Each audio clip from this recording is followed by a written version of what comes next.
Bismillahirrahmanirrahim. Assalamualaikum warahmatullahi wabarakatuh. Alhamdulillah wassalatu wassalamu ala Rasulillah wa ala alihi wa sahbihi wa mawala wa la hawla wa la quwwata illa billahi wa ba'd. Alhamdulillah, segala puja dan puji hanya milik Allah Subhanahu wa ta'ala. Salat dan juga salam kita hadiahkan kepada Rasul kita Nabi besar Muhammad sallallahu alaihi wa ala alihi wasallam. Alhamdulillah, di pagi hari ini kita bisa duduk untuk bertalabul ilmi. Dan pagi ini kita akan mengupas satu ayat dalam surah Yusuf, ayat 64. Allah Subhanahu wa ta'ala berfirman, Qala hal amanukum alaihi illa kama amintukum ala akhihi min qablu fallahu khairun hafidh wa huwa arhamur rahim. Berkata Nabi Allah Yaqub alaihi salatu wassalam, bagaimana mungkin aku akan mempercayakan, maksudnya Binyamin, saudara kandung Nabi Yusuf, kepada kalian seperti aku telah mempercayakan saudaranya Yusuf kepada kalian dahulu kali. Maka Allah Subhanahu wa ta'ala penjaga yang terbaik, dan dialah yang maha penyayang di antara para penyayang. Ayat ini menjelaskan satu kisah tentang kesedihan Nabi Allah Yaqub alaihi salatu wassalam. Singkat cerita,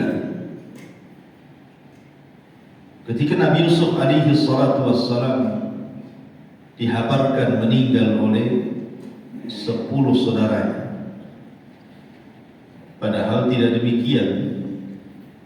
Justru 10 saudaranya yang memasukkan Nabi Yusuf ke dalam sumur, kemudian diambil pakaiannya dan dilumuri darah kambing. Kemudian ngomong sama bapaknya bahwa Yusuf meninggal diterkam serigala. Rupanya Nabi Yusuf diselamatkan oleh para pedagang, sampailah ke negeri Fir'aun, negeri Mesir. Akhirnya Allah Subhanahu wa ta'ala dengan berbagai macam perjalanan Nabi Yusuf, lambat laun Yusuf pun menjadi orang nomor 2 Mesir. Satu hari Palestina mengalami paceklik hebat, banyak orang kelaparan. Di sisi lain Mesir pula kemudian ekonominya meningkat setelah dipegang oleh Nabi Yusuf. Maka banyak kemudian orang-orang Palestina ini membawa barang berharga untuk ditukar dengan ganda. Salah satunya adalah keluarga Nabi Allah Yaqub alaihi salatu wassalam mengutus 10 putra yang dulu pernah mencelakakan Nabi Yusuf untuk menukar barang-barang berharga dengan ganda. Ketika mereka sampai di Mesir, Nabi Yusuf kenal mereka, tapi mereka tidak kenal Nabi Yusuf. Wajar, karena mereka berpisah dengan Yusuf itu kan di waktu usia Nabi Yusuf 10 tahun. Sekarang Nabi Yusuf sudah di atas 30 tahun. Artinya sudah banyak perubahan secara wajah. Adapun saudara-saudara Nabi Yusuf itu kan sudah dewasa, sehingga orang dewasa itu sulit untuk mengalami perubahan wajah. Makanya Nabi Yusuf kenal, tapi mereka tidak kenal. Dari sini Nabi Yusuf alaihi salatu wassalam melihat di antara 10 saudaranya adik kandungnya tidak diajak, maksudnya Binyamin. Dari situlah kemudian dia bersiasat bahwa kalau mereka datang lagi hendak mengambil gandum dengan menukar barang berharga, mereka harus membawa adiknya yang tadinya 10 menjadi 11 orang. Dari situlah akhirnya kemudian ketika mereka pulang ke Palestina, mereka minta kepada ayah agar diikut sertakan Binyamin. Karena itu syarat Nabi Yusuf kalau mereka ingin mendapatkan gandum lagi. Tetapi Nabi Yakub tidak yakin dengan 10 putranya. Kenapa? Karena teringat masa dulu ketika mereka meminta kepada dirinya untuk mengizinkan Yusuf bermain dengan 10 saudaranya, tiba-tiba pulang tanpa Nabi Yusuf. Kemudian dikabarkan diterkam serigala. Dari sini kisah dimulai. Allah Subhanahu wa taala mengatakan, qala hal amanukum alaihi illa kama amintukum ala akhihi min qabl. Kata Yakub, bagaimana aku akan mempercayakan Binyamin kepada kalian seperti aku dulu telah mempercayakan saudaranya, maksudnya Nabi Yusuf, kepada kalian. Tapi apa buktinya? Nabi Yusuf hilang sampai sekarang. Apa kemudian kalian akan mencelakakan Binyamin? Maka mereka meyakinkan ayahnya demi mendapatkan makanan dari Mesir. Itu syarat Raja Mesir agar membawa saudaranya. Dengan berbagai macam upaya akhirnya Nabi Yakub pun melepas Binyamin bersama mereka. Ketika kemudian yang tadinya 10 orang menjadi 11 orang untuk bersama Binyamin. Ketika sampai di Mesir, akhirnya Yusuf alaihi salatu wassalam membuat semacam makan. Ketika mereka pulang setelah diberikan gandum, Nabi Yusuf kemudian meletakkan satu perhiasan yang mahal harganya di unta yang dibawa Binyamin. Akhirnya kemudian Nabi Binyamin tertuduh menjadi pencuri. Padahal ini siasat Nabi Yusuf supaya Binyamin jangan balik. Karena itu saudara kandungnya. Kalau 10 yang lainnya kan bukan saudara kandung, hanya sebapa saja. Akhirnya kemudian terpaksalah kemudian yang 10 orang ini merelakan Binyamin untuk tetap berada di Mesir karena dia memang betul-betul terbukti mencuri. Padahal sekali lagi itu siasatnya Nabi Yusuf kan gitu. Cuma yang 10 orang ini bingung apa yang harus dikatakan kepada ayahnya Yakub.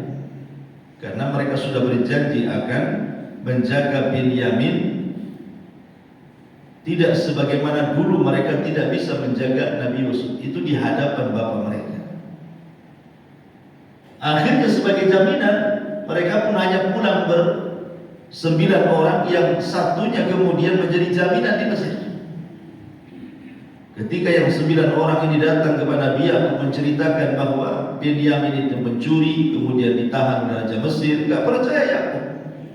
Jangan-jangan itu adalah siasat orang-orang ini. Dari sinilah kemudian Nabi Yakub mengatakan, "Fallahu khairun hafidha wa huwa arhamur rahimin." Dan Allah lah sebaik-baik penjaga dan dialah zat yang maha penyayang dari seluruh para penyayang. Nabi Yakub yakin bahwa Allah Subhanahu wa taala akan menjaga Yusuf dan juga Binyamin.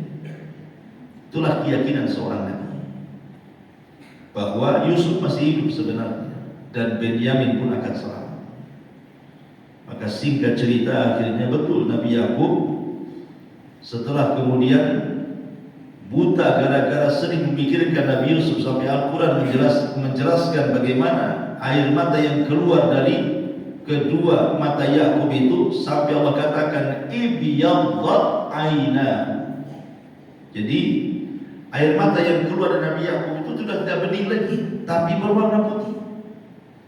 Dan itu sudah las, sudah tidak ada lagi air mata, seolah-olah itu yang terakhir air mata yang diteteskan Yakub sampai mengalami kebutaan. Tapi setelah kemudian singkat cerita Nabi Yakub pun sembuh dari kebutaan karena diberikan pakaian oleh Yusuf agar saudara-saudaranya membawa pakaian itu dan menutupkan di kepalanya.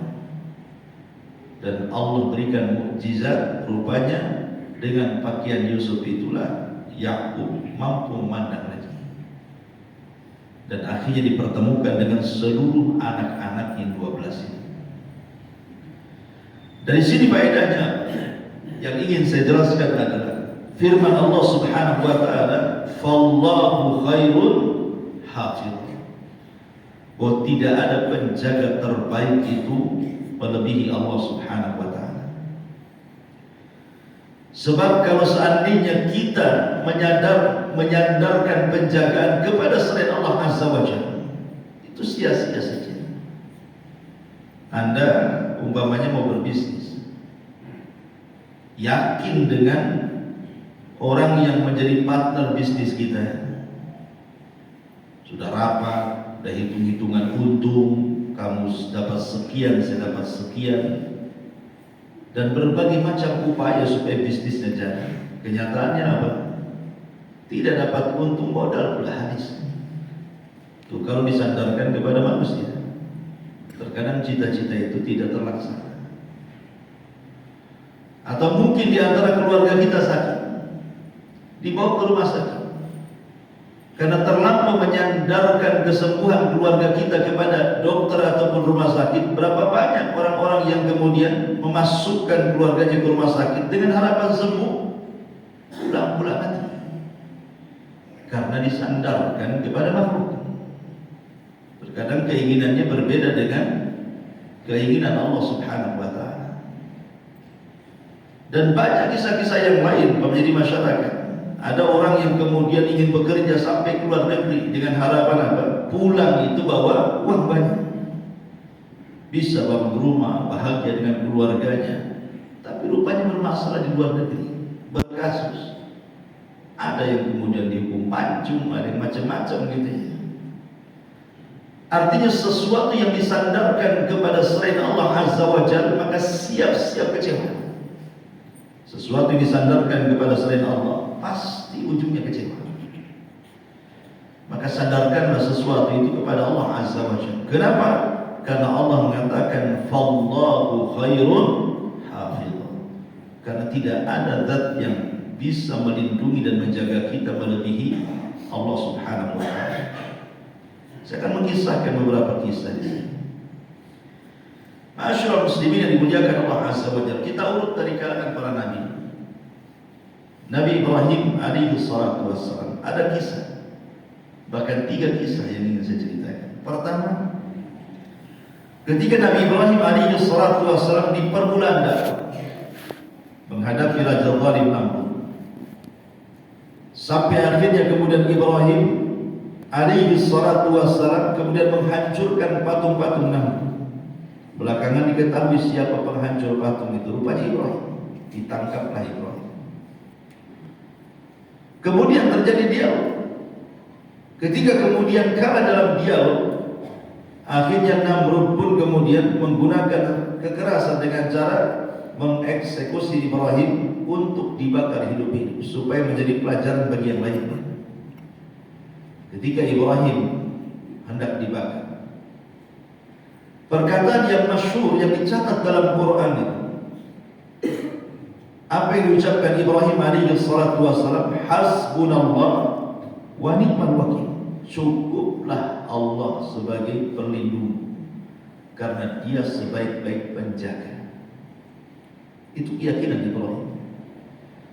Makanya ketika Ibrahim kemudian masuk ke dalam api, hanya semata-mata Ibrahim menyandarkan kepada Allah dan mengatakan hasbunallah wa ni'mal wakil.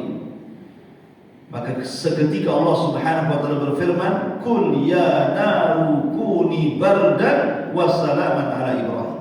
Katakan wahai api, jadilah kau dingin. Selamatkan Ibrahim. Siapa yang menyelamatkan Ibrahim dari kobaran api? Yang secara logika siapapun yang dibakar api itu pasti mati. Tapi Ibrahim tidak mati. Allah Subhanahu wa taala, Dialah sebaik-baik penjaga. Ini satu kisah.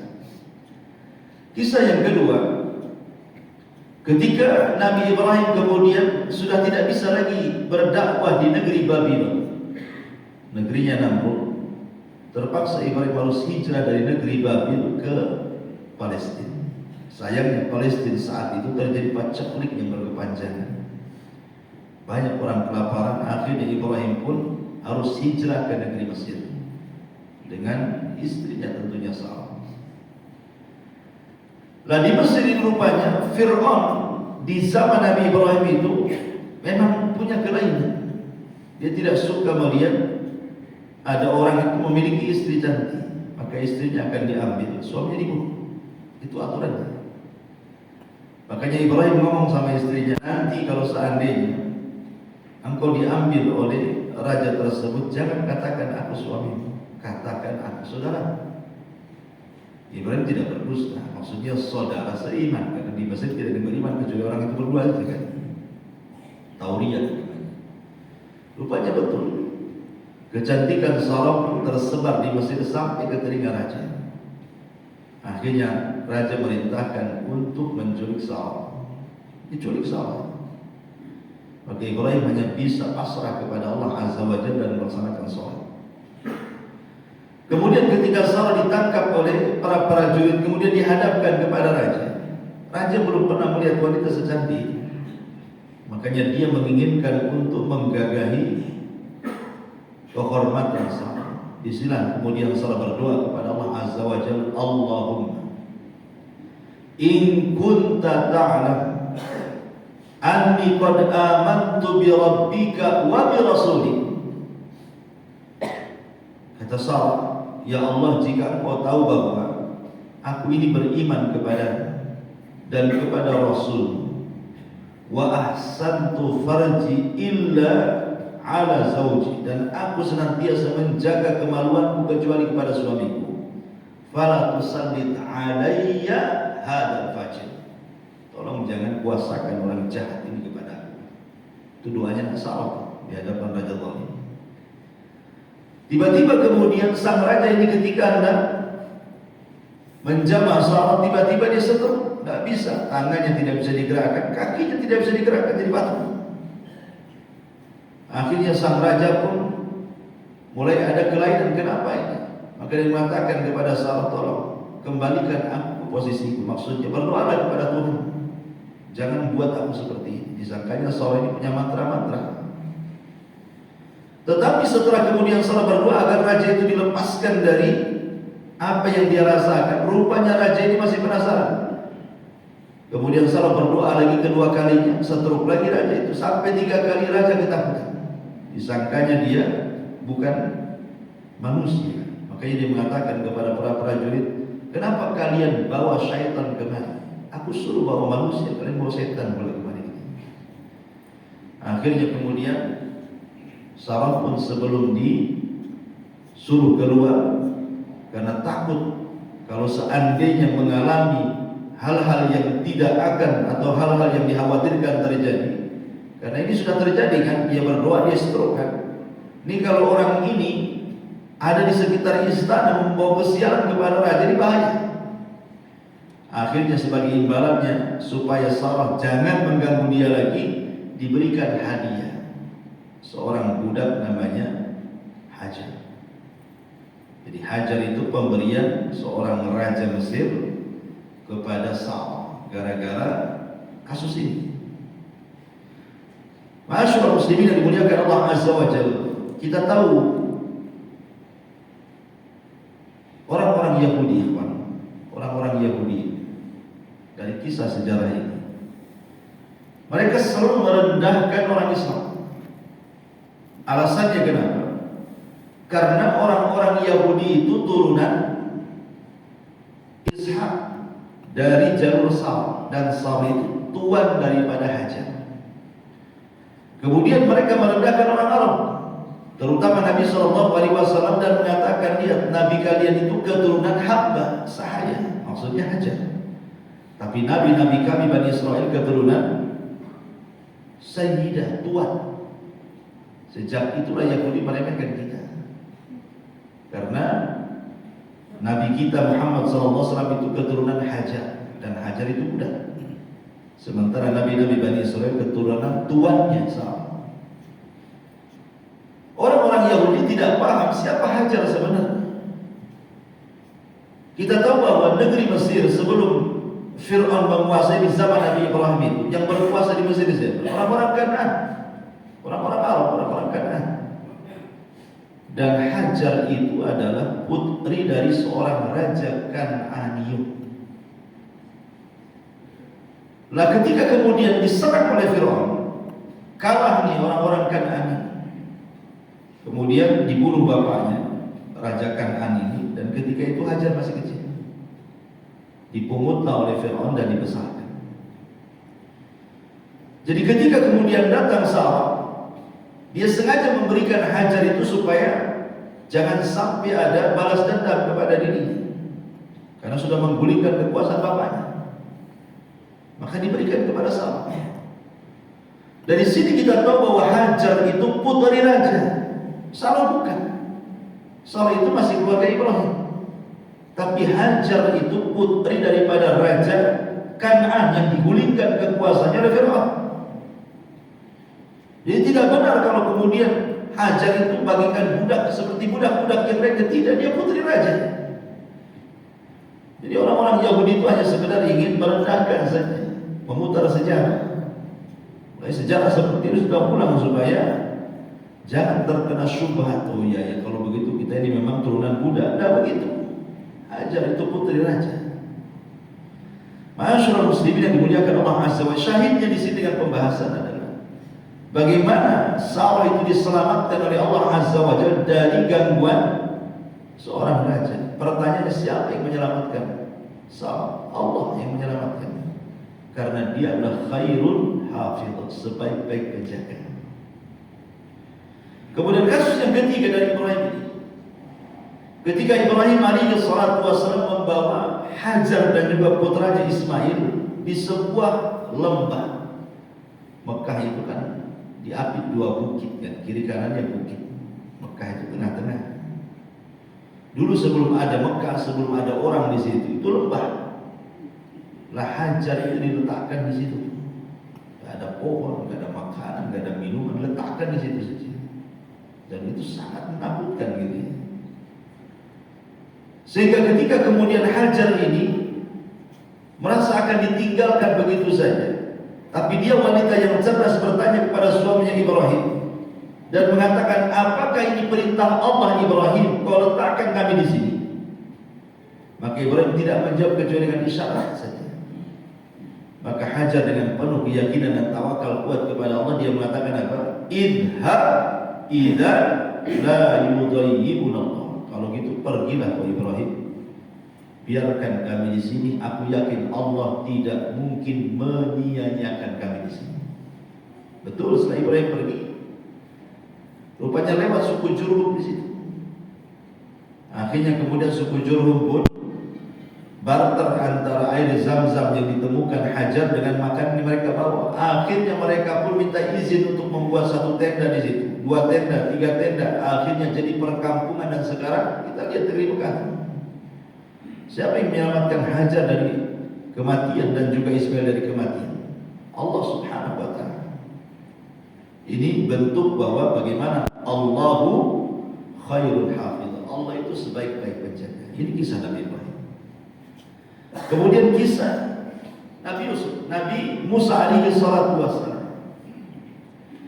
Nabi Musa alaihi salatu wassalam ketika lahir itu kebetulan tahun pembantaian kan begitu.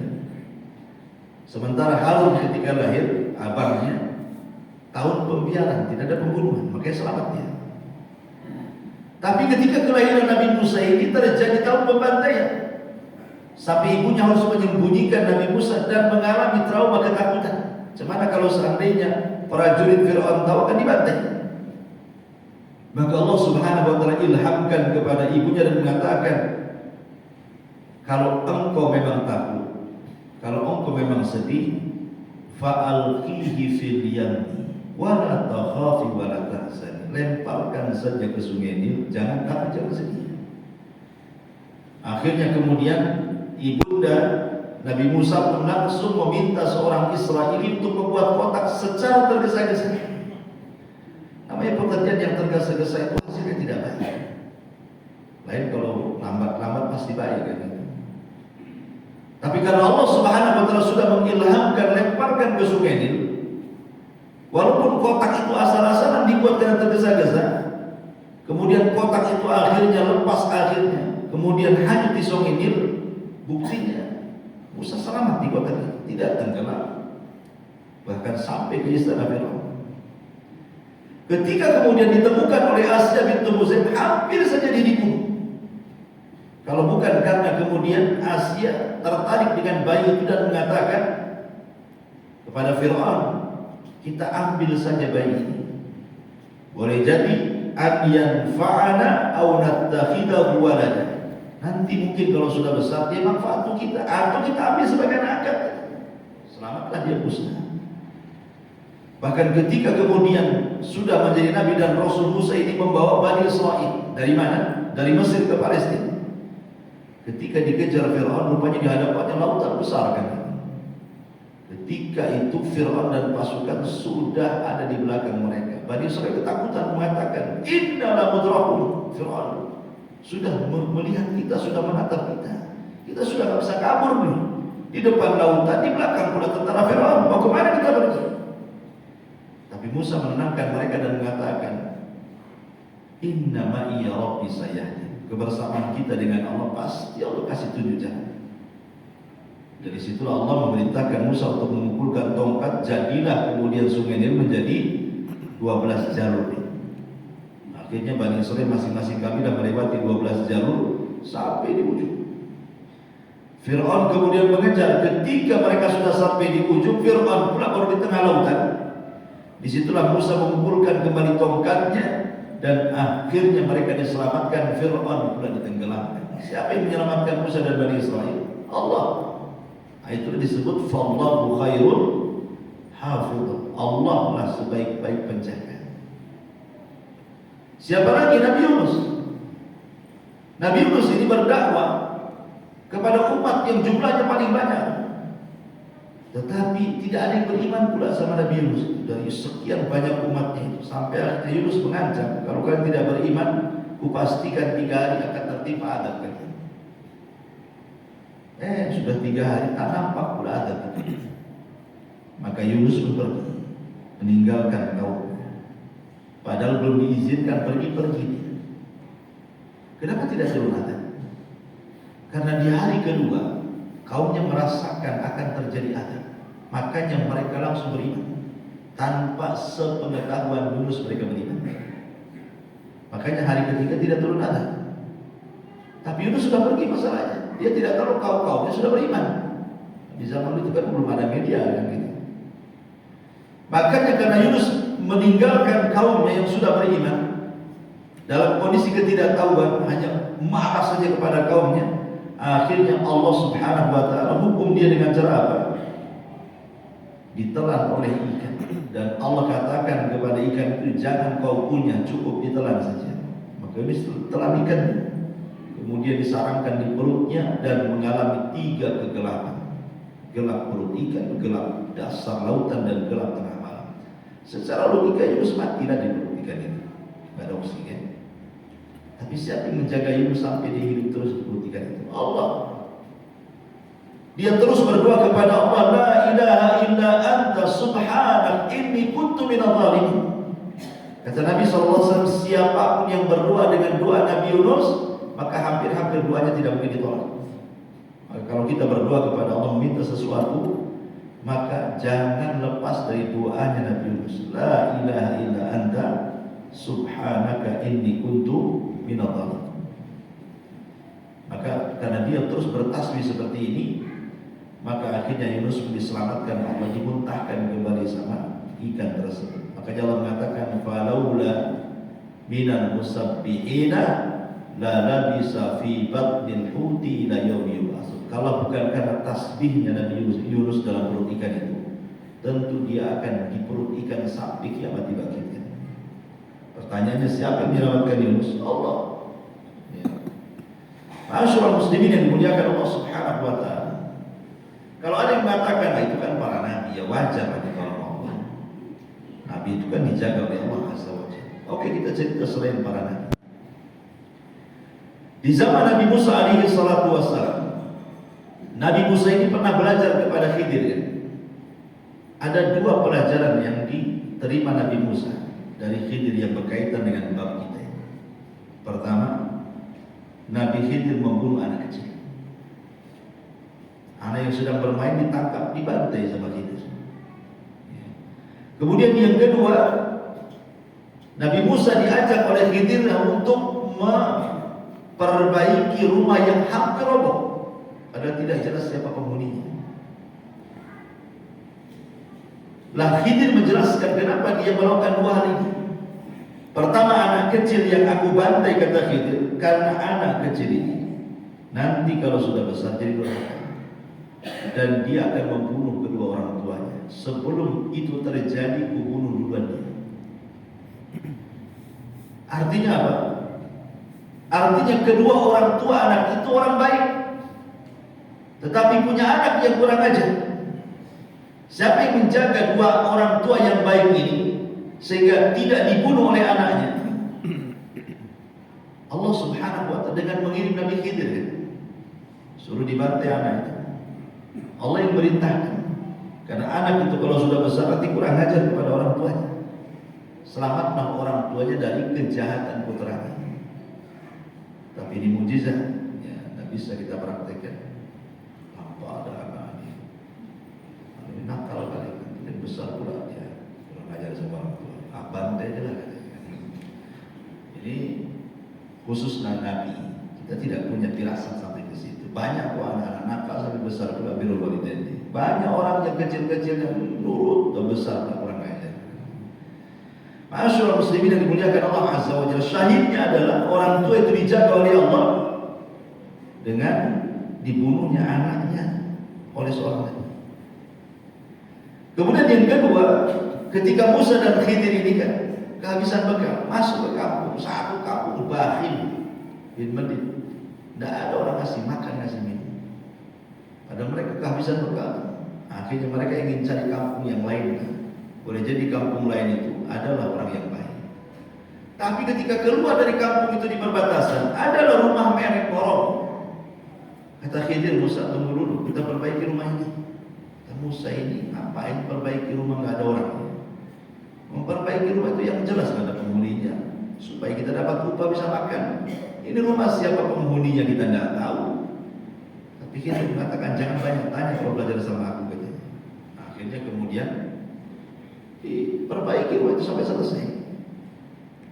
Kemudian Khidir bercerita, ini rumah kepunyaan dua anak yatim. Dia ada di kota. Itu bapaknya orang baik sama ibunya. Kalau seandainya rumah ini sampai roboh, di bawahnya itu ada harta karun. Kalau ketahuan orang desa yang bakhil-bakhil itu, maka akan dirampok tuh hartanya. Padahal ini adalah warisan dua anak yatim itu. Dari sini ada seorang tabi'in namanya Sa'id ibn Zubair rahimahullah ta'ala, yang mengatakan kepada anaknya, la azidanna fi salati min ajlika ya bunai raja'an an ahfadha fika. Apa kata Sa'id bin Zubair? Wahai anakku, aku akan menambah solatku dan aku akan semangat lagi solatmu, itu semua karena supaya engkau setelah kematianku dijaga oleh Allah Subhanahu wa ta'ala. Kemudian dia membacakan ayat tentang kisah Khidir dengan Musa, wa kana abuhuma sholihah, dan kedua anak yatim itu bapaknya orang soleh. Jadi kalau kita ingin bayar anak kita setelah kematian kita, soleh dulu orang tuanya. Umpamanya kita berharap anak ini kalau sudah besar mau mendoakan kita orang tua yang sudah meninggal. Minimalnya anak itu menjadi anak yang baik sehingga berguna setelah kematian orang tuanya. Soleh dulu orang tuanya, nanti anaknya dijaga oleh Allah. Itu maksudnya di sini. Makanya Sa'id bin Zubair mengatakan, wahai anakku, kenapa aku sampai rajin sholat itu? Itu semua karenamu, katanya. Supaya kalau aku mati Allah jaga kamu, katanya. Jadi kalau harapan kita ingin baik anak kita, baik dulu orang tuanya. Gitu maksudnya di sini. Dan di sini syahidnya adalah bagaimana Allah Subhanahu wa taala menjaga anak yatim yang tidak punya kemampuan untuk memperbaiki rumah, tapi dikirim oleh Allah seorang nabi. Dan itulah sebaik-baik penjaga Allah Subhanahu wa taala. Bahkan kalau kita melihat kisah di zaman Nabi sallallahu alaihi wasallam, di zaman sahabat dan para tabi'in, ada seorang tabi'in namanya Abu Muslim Al-Khawlani rahimahullah taala. Abu Muslim Al-Khawlani. Dia tidak sempat berjumpa dengan Nabi, makanya bukan sahabat dia tadi. Jadi karena dia hidup di Yaman, di Yaman itu ada orang yang ngaku Nabi, dan dia sudah mengaku Nabi di akhir-akhir hayat Nabi SAW. Namanya Al-Aswad Al-Ansi, saingan dengan Musailamah Al-Kadzdzab. Karena di akhir hayat Rasul itu ada 4 orang yang ngaku Nabi. Salah satunya adalah Musailamah Al-Kadzdzab, kemudian Al-Aswad Al-Ansi dari Yaman. Jadi Abu Muslim Al-Khawlani ini, karena dia sudah masuk Islam dan kuat Islamnya, dia ingin menasihati Musailamah Al-Kadzdzab supaya bertobat. Bahwa tidak ada Nabi selain Rasul kita Muhammad SAW, tapi malah ditangkap, kemudian diikat. Kemudian Musa Al-Aswad Al-Ansi ini membuat pertanyaan kepada Abu Muslim Al-Khawlani, ya Abu Muslim, maukah kau bersaksi aku ini Rasulullah? Kata Abu Muslim pura-pura budak dan mengatakan, ngomong apa kamu katanya? Kemudian kata Al-Aswad Al-Ansi, bagaimana menurut kamu? Maukah kau bersaksi bahwa Muhammad itu adalah utusan Allah? Kalau itu benar. Aku dengar kalau itu. Iya benar. Dan diulang lagi sama Al-Aswad Al-Ansi, maukah kau bersaksi aku juga Rasulullah? Aku nggak dengar. Pura-pura budak lagi. Maukah kau bersaksi Muhammad adalah utusan Allah? Kalau itu benar, aku dengar. Masih gitu saja. Marah si Al-Aswad Al-Ansi. Jika dia mengatakan maukah kau bersaksi aku Rasulullah, dia pura-pura budak. Tapi kalau mengatakan maukah kau bersaksi Muhammad Rasulullah, dia mendengar betul. Akhirnya orang-orang di sekitar Al-Aswad Al-Ansi mengatakan, kalau gitu bakar aja dia, supaya menjadi pelajaran bagi yang lainnya. Jangan kurang ajar seperti dia. Dibakar betul. Anehnya persis seperti kisah Ibrahim, dibakar nggak apa-apa. Sampai kisah pembakaran ini kok menyebar sampai ke Madinah. Ya, ada orang yang melawan Nabi palsu dibakar nggak apa-apa. Tentu ini karomah namanya, karomah para wali. Ya. Jadi ketika Abu Muslim Al-Khawlani selamat dari pembakaran ini, karena dikhawatirkan membuat fitnah kepada Al-Aswad Al-Ansi, maka Al-Aswad pun mengusir dia dari Yaman. Pergi kau, terserah kemana.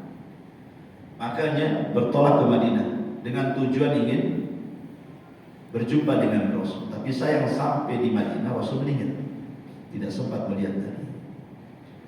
Ketika kemudian dia menemui Abu Bakar Siddiq radhiyallahu anhu, di situlah dia berjumpa dengan Umar bin Khattab.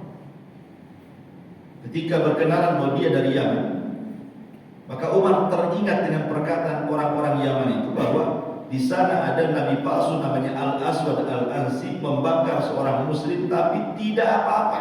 Dan itu sudah menyebar. Kata Umar bin Khattab, apakah itu engkau wahai fulan? Awalnya Muslim tidak ngaku, tapi lama-lama mengaku, ya itu saya.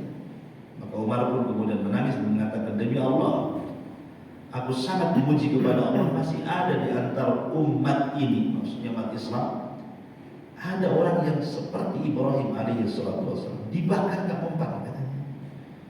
Dan ini karomah. Ya. Jangan tiru. Tapi ini belum beratur di situ. Tapi selain. Tapi ini bagaimana Allah Subhanahu wa taala jaga Abu Muslim Al-Khawlani dari kebangkitan Al-Aswad Al-Ansi. Bahkan di dalam kitab As-Sunnah yang dikarang oleh Al-Imam Al-Lalika'i rahimahullah ta'ala, disebutkan juga tentang karamahnya Al-Aswad Al-Ansi. Jadi Al-Aswad Al-Ansi ini satu hari dia memimpin pasukan untuk menyerang Romawi. Ketika itu terhalang dengan sungai yang sangat-sangat deras, hampir tidak bisa diseberangi. Tetapi dia berdoa kepada Allah Azza wa Jalla dan mengatakan, ya Allah, sebagaimana engkau seberangkan Bani Israel dengan Nabi Musa dan engkau selamatkan dari kejaran Fir'aun, maka seberangkan kami dari sungai. Akhirnya dengan yakinnya dia menyeberangi sungai itu. Subhanallah, sungai dalam itu kakinya hanya menginjak sampai di mata kaki saja, seolah-olah dia berjalan di daratan, pada sungainya dalam. Tapi dia seolah-olah berjalan di atas air itu hanya semata kaki, dan semua pasukannya selamat. Persis seperti kisah Sa'ad bin Abi Waqqas mampu berjalan di air, ataupun Al-Ala Ibn Amr Al-Hadrami, itu juga sama kisahnya, membawa 4.000 pasukan, kemudian terhalang sungai dan bisa melewati seolah-olah berjalan di atas air, sampai Abu Hurairah radhiyallahu anhu menyaksikan aku berjalan bersama Al-Ala ini, dan tidaklah sepatu kami dan sepatu kuda-kuda kami terkena basah air itu. Dan sementara pasukan itu 4.000 pasukan bisa menyeberangi sungai itu, berjalan di atas air. Dan itulah perkataan Imam Syafi'i rahimahullah ta'ala.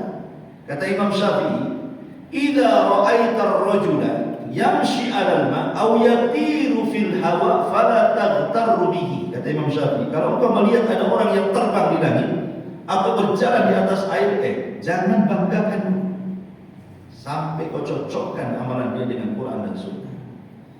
Kalau cocok dengan Quran dan Sunnah, maka itu adalah karamah dan dia adalah wali-wali Allah. Tapi kalau seandainya tidak cocok dengan Quran dan Sunnah, maka itu wali setan, kata Imam Syafi'i.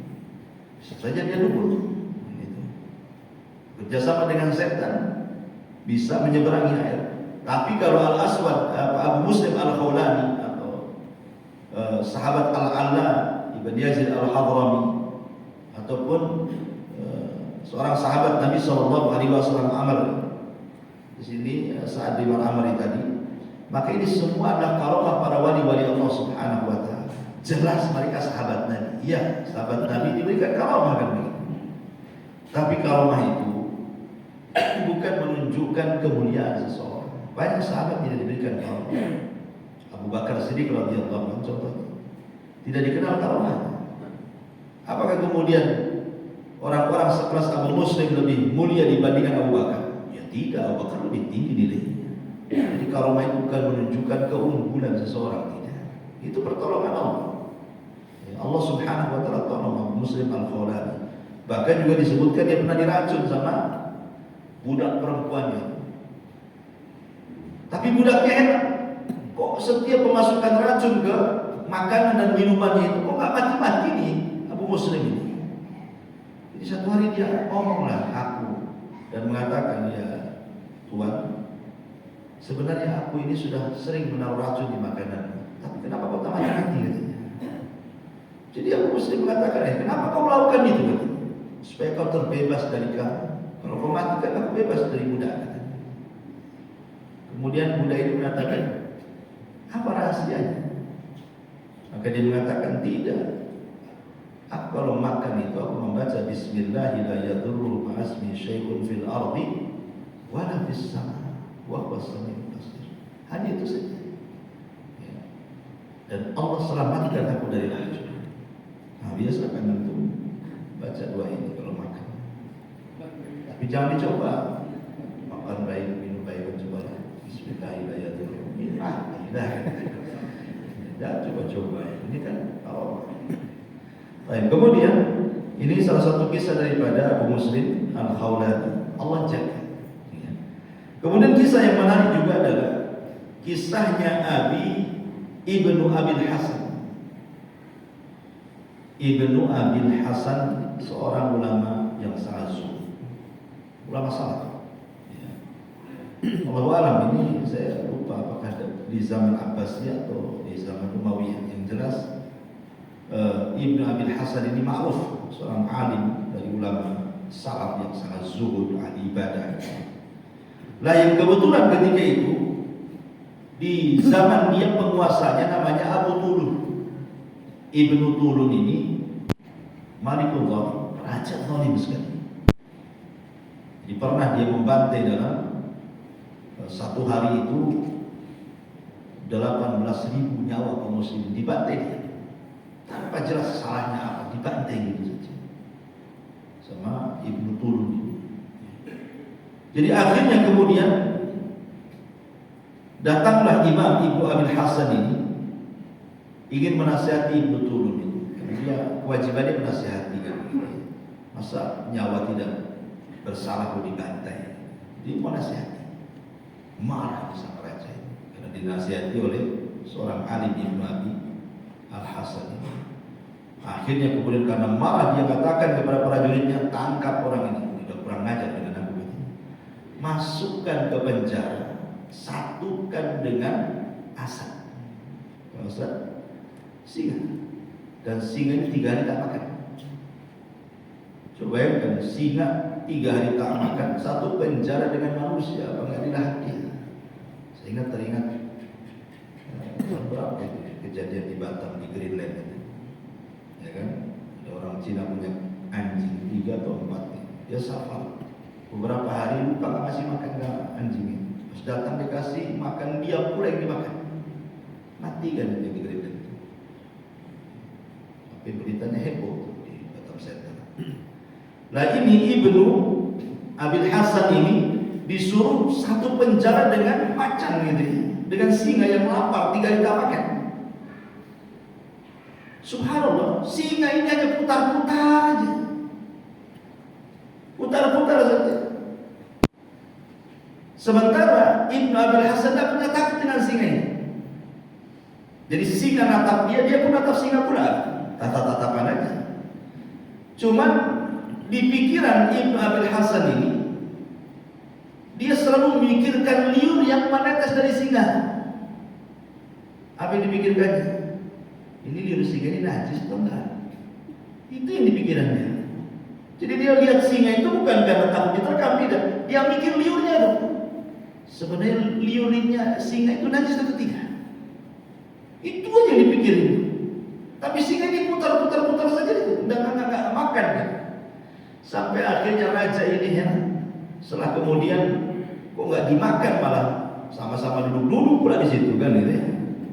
Akhirnya dikeluarkan, udah ditanya sama sang raja, kok punya mantra apa? Kok kamu bisa menundukkan singa? Ya, kata Ibnu Abil Hasan, tidak, udah punya mantra. Aku hanya heran dalam kandang singa itu. Ya, dan aku hanya memikirkan hukum liur singa itu najis atau tidak, itu saja. Siapa yang menyelamatkan Ibnu Abil Hasan sehingga dia tidak dimakan singa? Itu Allah. Ya. Di sini Allah mengatakan, "Wallahu khairul hafidh." Sama dengan Imam Auza'i. Imam Auza'i ketika dimanasihati salah satu raja namanya Abdullah ibn Ali, seorang hakim Abbasiyah, zalim sekali, banyak membunuh orang. Bahkan dia pernah membunuh 80.000 muslim itu di tangan dia. Ya. Jadi satu hari kemudian sang Raja Abbasiyah ini mengatakan, siapa yang memandang perbuatanku buruk sudah membantai kaum muslimin. Siapa yang memandang perbuatanku ini buruk, maka aku akan bantai dia. Maka ada orang mengatakan tidak ada kecuali satu gitu. Imam Auza'i. Oh, Imam Auza'i panggil ke sini. Akhirnya Imam Auza'i dengar dia akan ditangkap, dihadapkan kepada sang Raja Abbasiyah ini. Dia langsung sudah persiapan, dia mandi, dia wudu, dia sholat, dia pakai pakaian putih, udah pokoknya kalau menghadap raja pasti mati. Itu dalam otaknya Imam Auza'i. Jadi betul-betul ditangkap, tapi dia siap dengan kematian. Ketika dihadapkan kepada raja ini, Abdullah bin Ali ini, raja zalim dari Abbasiyah ini, udah ditanya sama sang raja itu, kau yang nama Auza'i? Ya, aku Auza'i. Bagaimana pandanganmu tentang pembunuhan yang aku lakukan kepada orang-orang Umayyah itu? Apa kata Auza'i? Aku tidak akan menjawab kecuali dengan sabda Nabi. La yahillu damu mri'in muslim illa bi ihda thalathin. Al-thayyibu zani wa nafsu bin nafsi al-mufariqu lidini. Kata dia, tidak halal dan ditumpahkan kecuali 3 perkara. Seorang yang sudah menikah berzina dirajam mati. Orang yang membunuh dibunuh sebagai kisos, atau orang yang bunuh. Kalau seandainya orang-orang yang jiwanya yang kau bunuh itu adalah jiwa-jiwa yang pantas dibunuh, maka aku akan tetap dihisab. Tapi kalau jiwa yang kau bunuh itu adalah jiwa-jiwa yang tidak pantas dibunuh, maka aku akan diikut di hadapan Allah Azza wa Jalla. Kemudian terus dinasihati. Akhirnya raja makin marah dengan jawaban Imam Auza'i, dan hampir-hampir orang-orang ketakutan, jangan-jangan satu ulama ini akan dibantai sang raja. Sudah ngambil pedang sang raja itu. Rupanya pedang itu hanya untuk menunjuk saja dan mengatakan, ukhruj, kau keluar dari sini. Enggak jadi dibunuh. Ya. Siapa yang menjadikan Imam Auza'i selamat dari tangan dinginnya raja zalim? Allah Subhanahu wa taala. Ya Allah itu idza arada syai'an yaqulu lahu kun fayakun. Tak bisa kita memprediksi kehendak Allah Subhanahu wa taala. Ma'asyiral muslimin yang dimuliakan Allah Azza wa Jalla, yang terakhir ketika Nabi sallallahu alaihi wasallam mengatakan kepada Ibnu Abbas radhiyallahu anhu, "Ihfadillaha yahfadka." Jagalah Allah, niscaya Allah akan menjaga. Ada satu ulama tafsir namanya Imam At-Tabari. Ma'ruf ya, kalau disebut nama tafsir Imam Tabari ma'ruf. Ada Ibnu Katsir, Imam Tabari, ya, Imam Shinkiti, itu kan ulama tafsir. Jadi Imam Tabari ini kunyahnya Abu Thayyib, Abu Tin. Usianya Allah panjangkan. Ya, jadi memang berkah. Kemarin sudah saya singgung bahwa sebaik-baik usia itu mantola umruh hasunah amal, siapa yang dipanjangkan usianya tapi baik amalnya. Nah, Imam Tabari ini salah satu ulama yang panjang usianya, di atas 90. Ya, panjang usianya, ya, 90 tahun lebih masih hidup. Tapi anehnya, dia tidak mengalami kebingungan, dia tidak mengalami kebudekan, dia tidak mengalami pandangannya buram. Betul-betul kayak tidak ada perubahan dari kecil sampai dewasa, sampai tua. Ya, otaknya masih jalan, enggak pikun, matanya juga masih awas, kemudian telinga juga masih bagus, tidak budak. Yang heran adalah satu hari Imam Tabari satu perahu dengan anak-anak muda. Perahu ini tidak bisa menyandar, terlalu mepet ke darat. Akhirnya Imam Tabari bisa loncat pula, udah tua, udah di atas 90, loncat dari perahu sampai ke darat, dan itu tidak bisa dilakukan anak muda. Jadi anak-anak muda itu bertanya kepada Imam At-Tabari, apa rahasianya? Kenapa badanmu sehat, tidak pernah terkena penyakit? Ini jawabannya. Dia mengatakan, hadihi al-jawari. Ini loh anggota badanku dari atas kepala sampai kaki. Hafidnah anil ma'asi fis-sighar. Kami selalu jaga jangan sampai melakukan maksiat sedari kecil. Fa hafadhahu alaina fil kibar. Sekarang Allah yang menjaga diriku di waktu tua. Karena aku dari kecil menjaga jangan sampai bermaksiat, sekarang Allah balik jaga aku di waktu tua. Jadi kalau kita menghindari maksiat, sebenarnya itulah rahasia kesehatan. Itu maksudnya kata Imam At-Tabari rahimahullah ta'ala. Subhanahu wa bihamdika asyhadu an la ilaha illa anta astaghfiruka wa atubu ilaik. Allahu ta'ala. Assalamualaikum warahmatullahi wabarakatuh.